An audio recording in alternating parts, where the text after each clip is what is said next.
Executive Officer of Kenya Rugby Union, Mr. Thomas Odundo. Karibu sana SportyFM, Thomas. Thank you very much. Yes. Mm-hmm. Yes.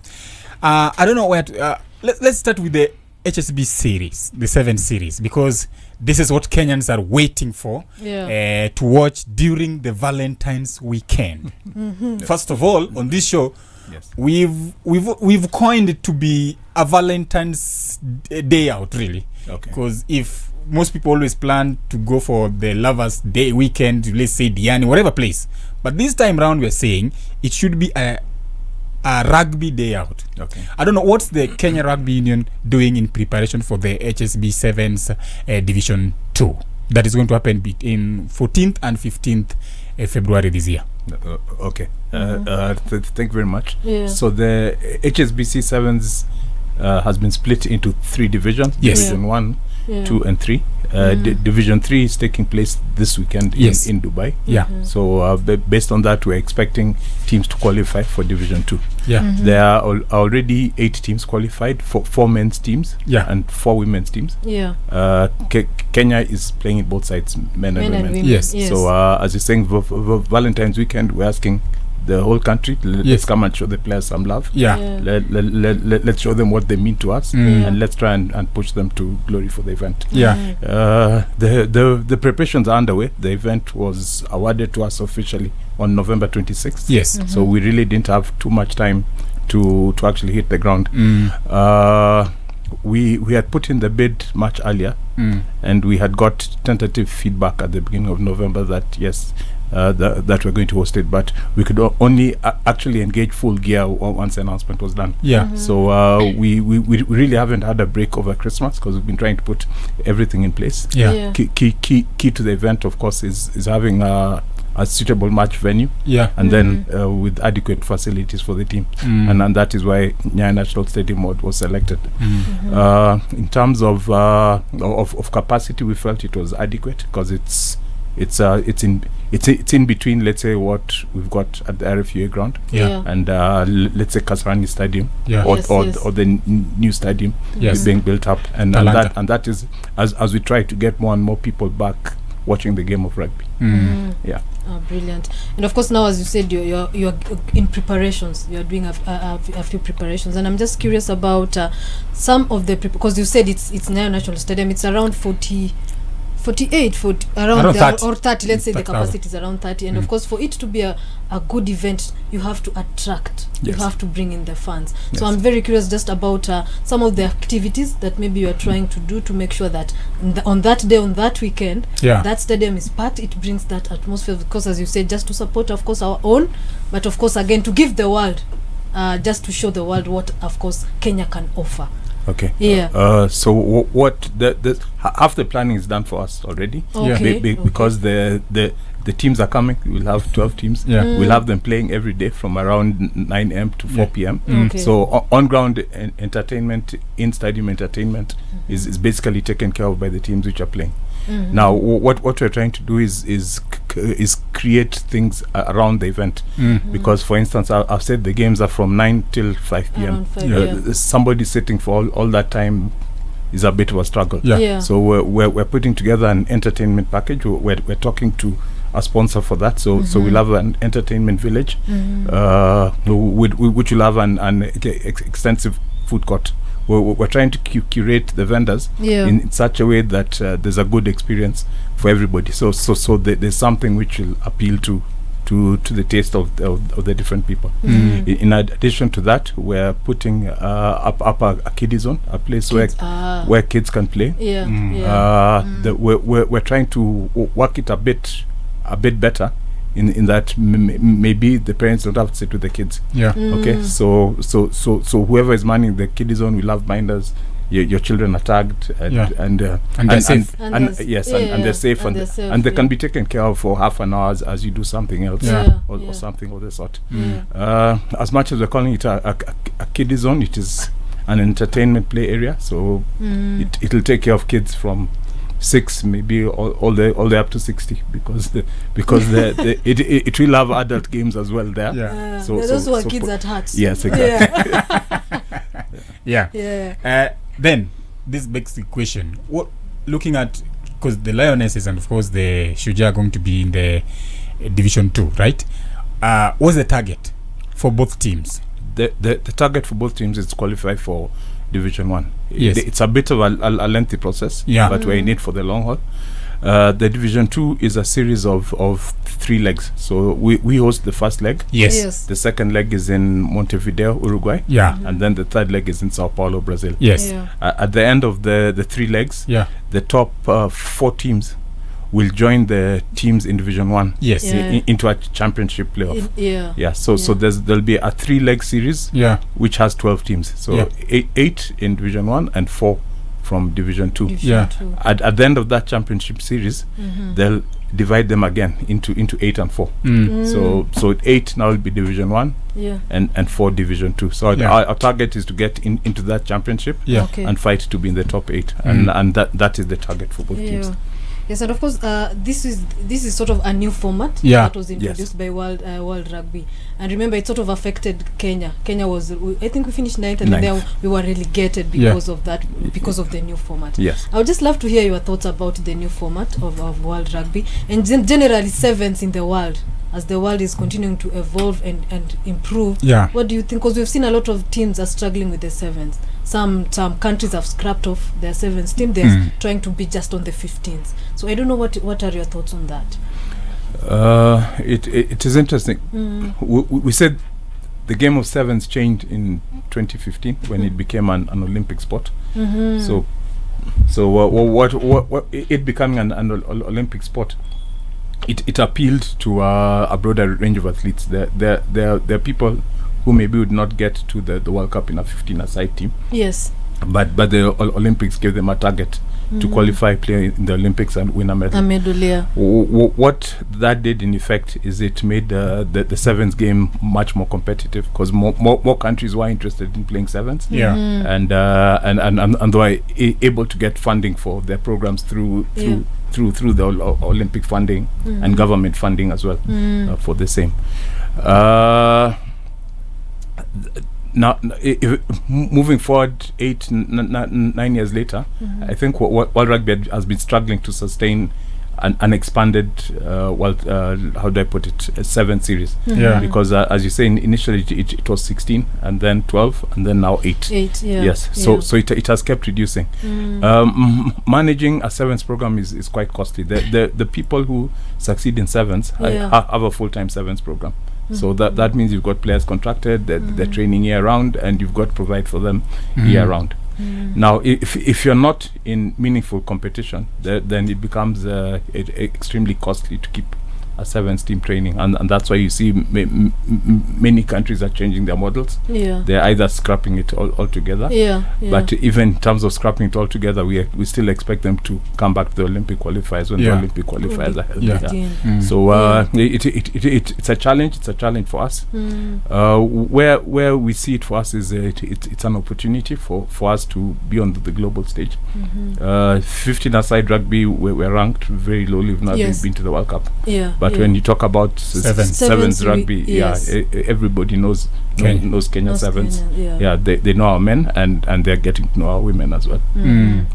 Just before we finish up with the HSBC sevens that is coming up in February, let's talk about, at least remind fans, some rugby fans, about ticketing, how to get the tickets and where. Tickets, we launched our ticket sales just before Christmas. Wanted to catch guys as they went to the break on the 23rd of December. We've got 2 options for ticketing. We've got Tico Hub as our partner. So you can go to Tico Hub website and buy a ticket. We've also onboarded Safaricom M-Pesa as a partner. So on the M-Pesa app, if you go down to entertainment, you'll see the Tico Hub icon, and that takes you straight to purchase tickets for the event. Tickets are structured at early bird, advance, and on the day. We're encouraging people to take advantage of the early bird offers, which is quite attractive. The regular tickets only 300 bob. That is closing very soon, and then we'll move to advance at 500. If we feel that the stadium we spoke about the capacity, then there may be no tickets available at the gate. Okay. Yeah, that makes sense. And in terms of just as you mentioned, you have several partners, because to have this big event, you need partners. Yeah. At the moment, how is the federation in terms of getting more partnership or more people to come on board to support? People are extremely excited about the event. Okay. So there's many people, like I can't mention them by name, but they really want to be a part of the whole thing. Okay. So the biggest support of the event is the government of Kenya through the Ministry of Sport. Yes. Because they are the ones who gave us a letter of comfort to World Rugby. Okay. to say that yes, as much as these people are trying to raise their own money, we're also giving them money towards the event. Yeah. And we actually expect to make some major sponsorships and announcement by Monday, which will be just 4 weeks to the event. Okay. Yeah. I just remembered, back to the fan question, because I remember there's an event that was at the RFUA grounds that didn't have a lot of fans. There's another one that was at Nyayo National Stadium, which the Safari 7. We also discussed here, and we agreed that the numbers are not that impressive. And now this is a bigger one, if you ask me. I don't know what you guys are going to do to convince rugby fans and Kenyan fans to come out and attend this one that Lionesses and of course you're just going to be participating in. What are you going to do differently as compared to what you guys did during the Safari Sevens? Because Stadium didn't have really fans.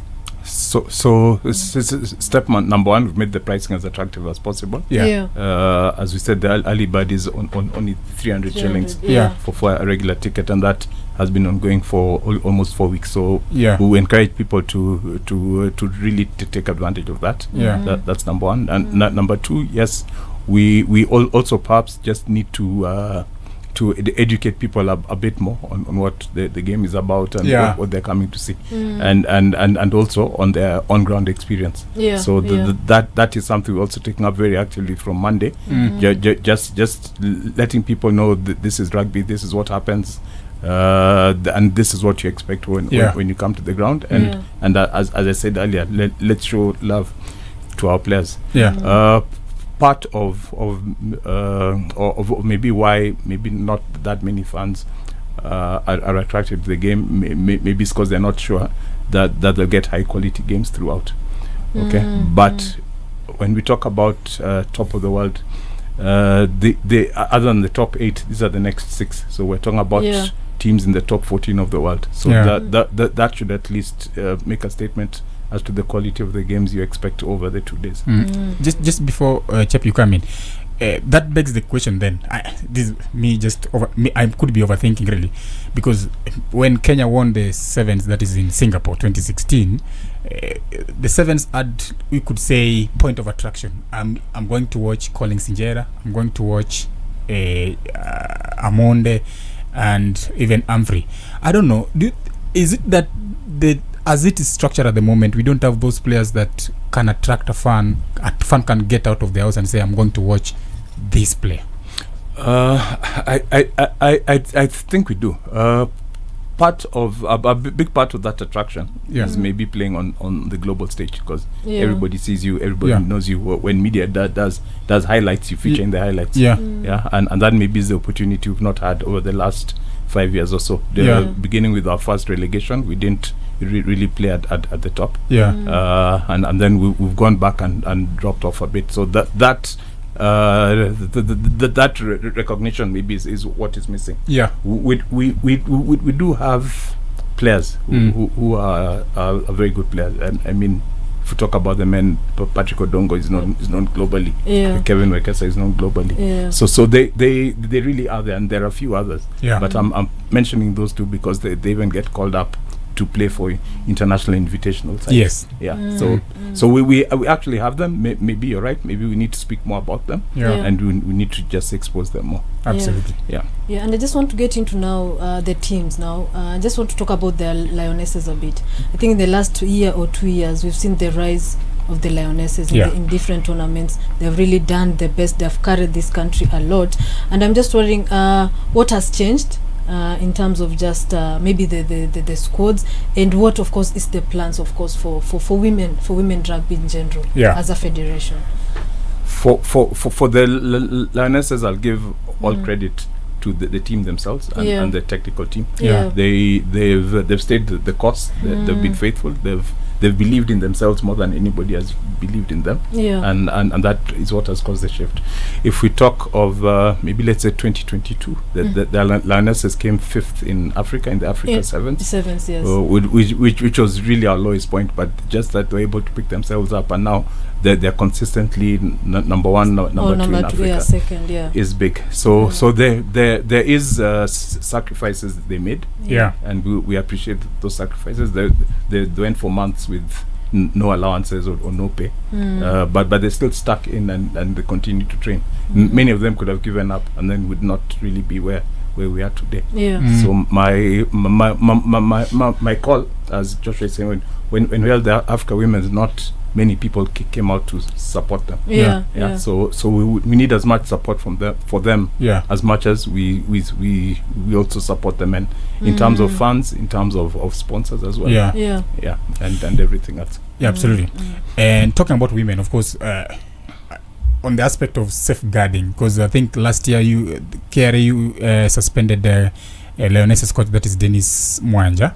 I don't know where we are in terms of the progress, and what measures is the union putting to continue with the safeguarding measures.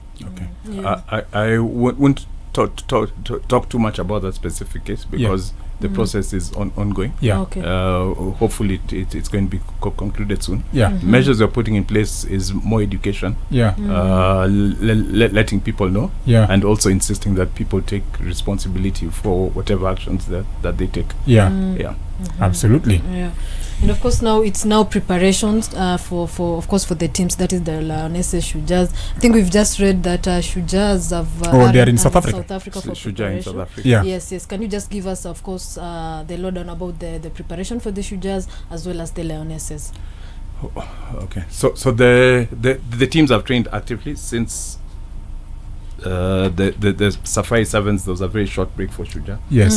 They picked up training in November. In fact, they barely rested because we sent a team down to play in the Zambezi Challenge beginning of November. But that we used mainly like the how would I put it, not the regular players, and the aim of that was to try and build our depth and capacity.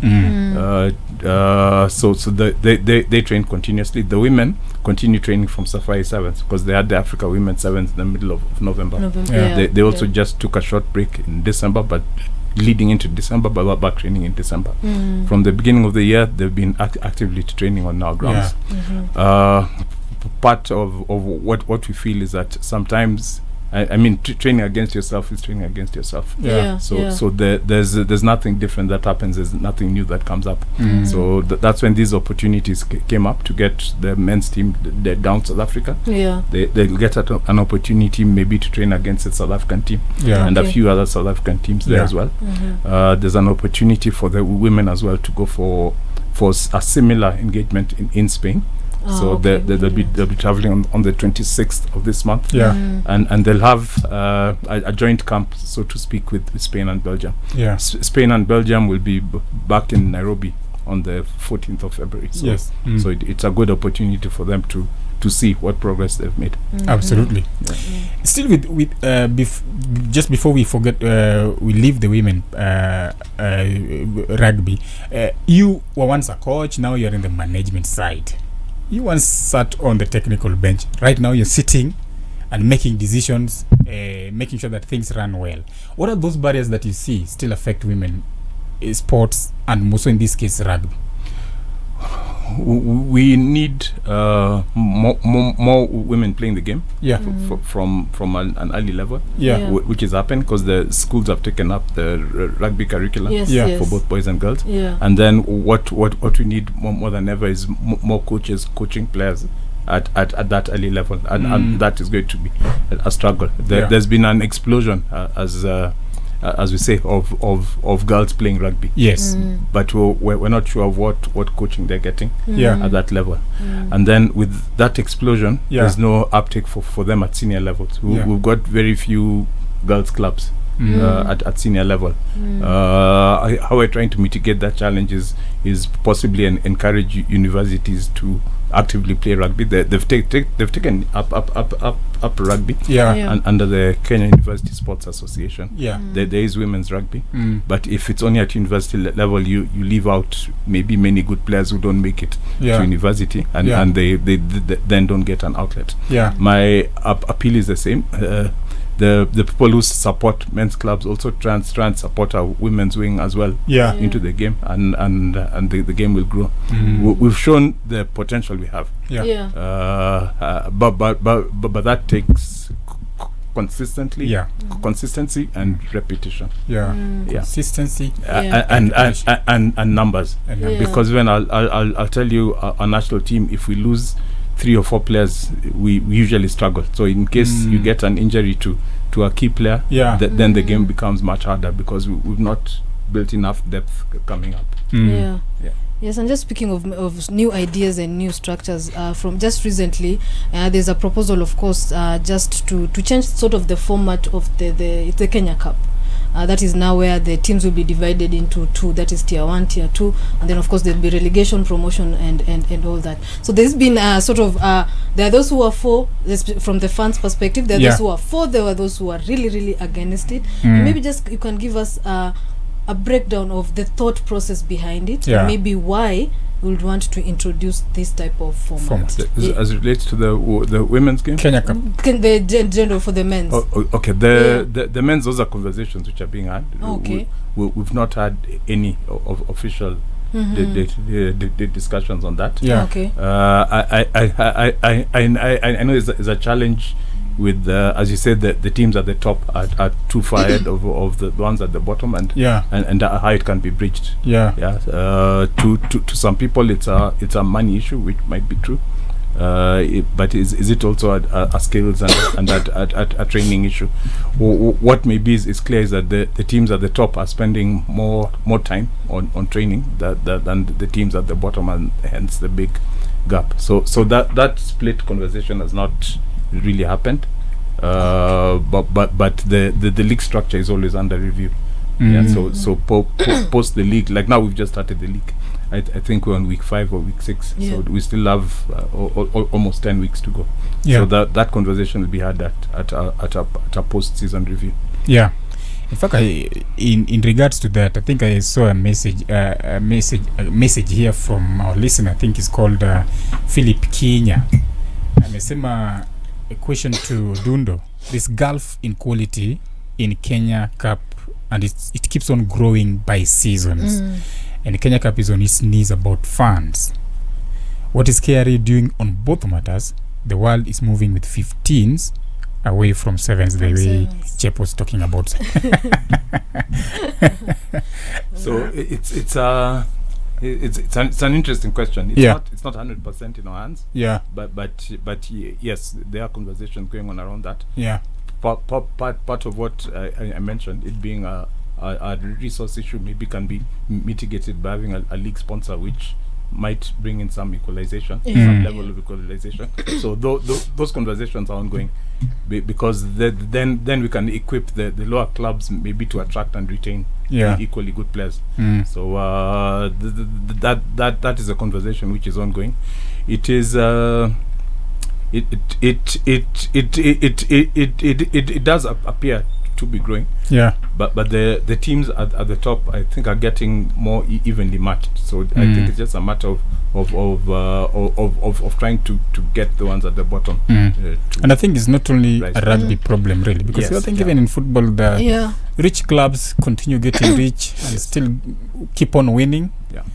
Yet the ones we call timu ndogo ndogo keep on struggling and always go for relegation, if I'm not wrong.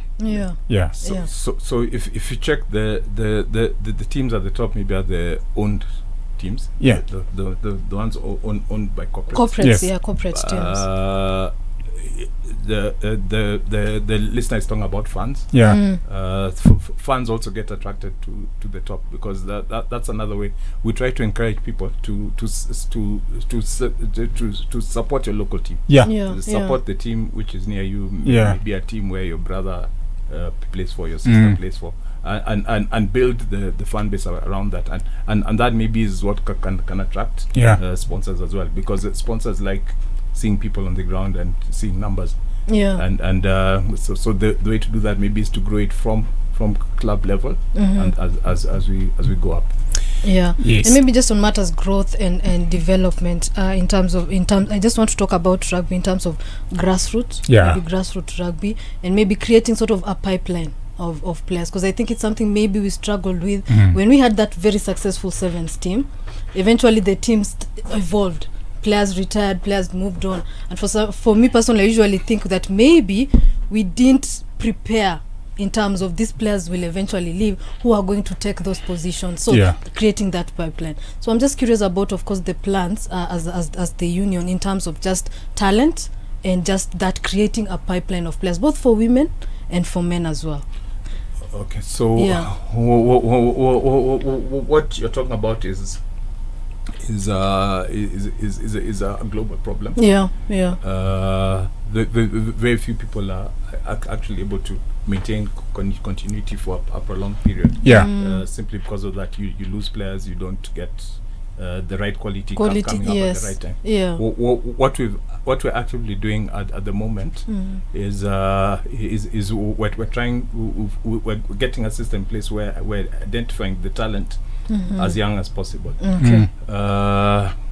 It needs to be resource backed. So we've not gone very young. As I said, rugby is being played in primary school, in JSS, and they have active competitions. So what we've got is, through maybe our regional development officers, we've got scouts who are going out and they're picking players at those games, and we're developing what we call a depth chart. So currently our depth chart is at under 16 and under 18 level. What then you have is names attached to a rugby position, which is four levels deep. And that is how we're hoping to now create a path. So if we have that depth chart at under 16, under 18, then we maintain it at national team level. Then it's easy to say that we're lacking people in this position, and then we start looking. There's also a challenge in getting an outlet for the players. So, like for instance, we say we've done an under 16 selection. What next? So those are some of the things which we're trying to work out. Maybe get a competition for a national under 16 team. It's always good to aspire towards something, and be the pinnacle of the whole process. You've said it has to be resourced backed, and I'm wondering, as where you sit as the CEO, and even as you sit as Kenya Rugby Union, and you're trying to talk to potential sponsors, potential partners, as you try to woo them and come and support the rugby general in Kenya, what are they telling you? Are they telling you, because this is something that other sports are really struggling with, to get sponsors and come in and support the different sports, so football and the rest? What are sponsors telling you? It's interesting, because what we face, to use a cliche, it's chicken and egg. If you go and tell a sponsor, I want to do this, he's not sure you're going to do it. So he wants something you're already doing. He wants to see it. He wants to see a proven concept. And that's why I'm saying it's a problem of resource. I'll give you an example. We tried to hold a national under 18 competition. It was called the Prescott Cup, and we took it to partners, and they said yes, we want to see it happening. We're keen for it to happen. We did it with whatever resources we had. But now this year, you see the conversations have opened out again, because we've done it. They can see it, and they're keen to support it. So you're right. It's difficult. Most times I say if you say you want to, you don't get the response you like. But if it's happening and people can see it, it's much easier. And do you think it's a good thing, really, for me to see first what you're doing, so that I come and pump in my money? Because yesterday we sat here with David Munya, and he was in the same situation. He went, knocked doors, and they didn't know what that is all about until when he went there, won one game, and everybody was like, okay, now we know. Do you think it's a good practice, really? I see it from the side of the corporate. Yes, because you're asking for money, and he's wondering what he's going to get in return. These days, it's really very difficult for to get money, let's say, as CSR. So and the amount of money you need to compete effectively is not, let's say, CSR level. So I see it in entirely from their end. When you say is it fair, I'll say it's understandable. It's by the way that's we understand. It's understandable. And something else, of course, now we are in the new year, that is now 2026. What does the calendar look, of course, for rugby, for Kenya, of course, for our own, for the league, and of course for the national teams? What does 2026 look like? You're talking about sponsors. We're talking to a potential sponsor. You're a media house as well, so this is something which would interest you. Kenya Rugby plays rugby from January till the end of the year. There's a rugby activity going on every month, maybe except September. That's the quietest month. So right now we've got our leagues going, which started in November. We've got Kenya Cup, both men and women. We've got our Enterprise Cup. The Enterprise Cup is a knockout competition. This time we've been able to convince Uganda to play the Enterprise Cup with us. That's how it used to be in the past. It was an East African competition. So from the quarter-final stage, you'll have 4 Kenyan clubs and 4 Ugandan clubs playing the Enterprise Cup. That goes on until April, May. After May, we break for the international season. International women's and men's. That's between May all the way up to July. And then we'll have our local 7 circuit from July up to September. In terms of in international events, we are planning to host 3 international events this year. I'll just add the actually 4. I'll add the HSBC 7s next month. We shall host the Africa Women's 15s competition in May. We shall host the Safari 7s again in October, and the Africa Women's 7s in November. The same event we hosted last year. Okay. Yes. Absolutely. Kenya, we are living in a devolved system, and this has kind of I've been asking myself, where you sit as the CEO, what do you think is the role of the counties to help you guys grow this sport? Because if this sport grows from Mashinani, then it is from Mashinani where we'll get top players to come and play for the national teams, Lionesses, and of course Shuja. What do you think is the role of the county in terms of kusaidia rugby to grow? The Sports Act 2013 recognizes the formation of sports associations at county level. So that is something we'd like to encourage. Many of the big teams we hear about in Europe and elsewhere, they actually own other teams. So you'll know of football, I think, like Barcelona. But you'll find they've got a basketball team. And they've got maybe a rugby team and all that. And I believe that the counties have that ability. They can provide grounds for sports to excel. So it's a multi-sport ground where you'll have football, rugby, basketball, volleyball, and everybody plays there. And then they can actively provide support for those teams even to compete in our leagues. I think if you talk about resources available to clubs, I mean at county level, I'm sure it's much higher than what some of the corporates we're talking about are putting into sport. I think we can end it there. But before we do, I think just give a rugby lover, rugby fan, some words of encouragement, more so rally them for this event that is coming up on 14th and 15th next month, the Lovers Day edition of HSBC Sevens Division 2. Just talk to them, rally them to come, because hata sisi we've been saying it here. Kujeni. Siku hii weekendi hakuna kwenda siji wapi.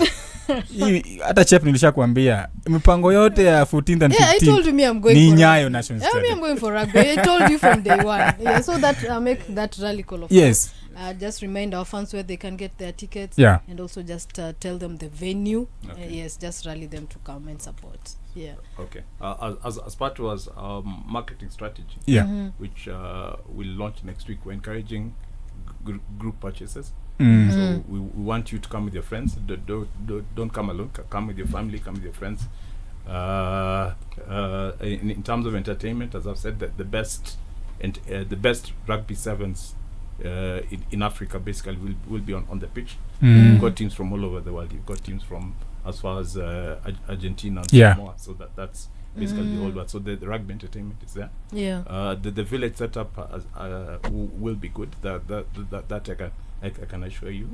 And we will definitely enhance security and everything on the ground and make sure that there's good facilities for people. Yeah. I'd like people to come out and support the teams. We always play best with the fans. us. Yeah. Part of what the world wants to see is when there are 300 Kenyan fans in a stadium, the stadium is alive, so they want to see a few thousand Kenyan fans and just bring the game to life. So it'll be a party. Encourage people to come. Tickets, TicoHub.com or M-Pesa app. Go scroll down to entertainment. You'll see Tico Hub there, and you can purchase your tickets. Brilliant. Absolutely. Of course, that event is taking place in Nairobi on 14th, 15th February 2026. Of course, as Odundo has mentioned, we have countries like Kenya, of course, Kenya, USA, Germany, Uruguay, and of course, top two from that is Division 3 will be joining them. Of course, alisema Division 3, the event is happening in this weekend. This weekend. Thank you so much, Bwana CEO Thomas Odundo. Thank you for your time. Yes, and we wish you all the best. And we wish the national teams Pia all the best as they prepare to represent the country in the different events that are coming up this year in rugby. It's now 42 minutes after 12 noon. Of course, we've been speaking to Thomas Odundo, the CEO of Kenya Rugby Union, just to letting us know everything that's happening in the world of rugby locally, and of course what they're doing to make sure that rugby gets back its mojo that it used to have. Kwanza mimi bado nakumbuka na 2016 when Kenya won the sevens in Singapore.